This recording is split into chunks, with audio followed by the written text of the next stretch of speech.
Bhubaneswar municipal corporation अतिरिक्त commissioner Shri Ratnakar Sahu उपरे जो मरणात्मक आक्रमण होती सभ्य समाज रे एमती घटना बहुत विरल अच्छी।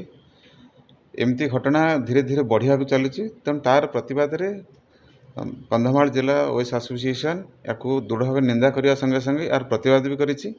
एही परिप्रेक्षी रे जिलार समस्त ओएस ऑफिसर से माने सामूहिक छुट्टी छुट्टी रे जाउचंती आउ कलम छाड़ आंदोलन भी करुचंती।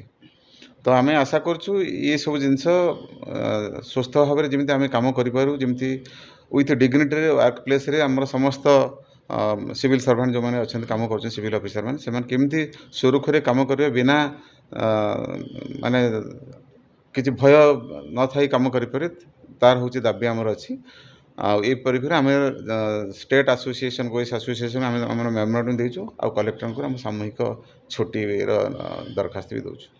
Additional BMC commissioner Ratnakar Sahu विरोध में जो गोटे जो घटना घटिला कंधमाल जिला प्रशासन कड़ा बेच परिधान करिछि एवं दृढ़ प्रतिवाद स्वरूप आमे निंदा घोर निंदा करुछु।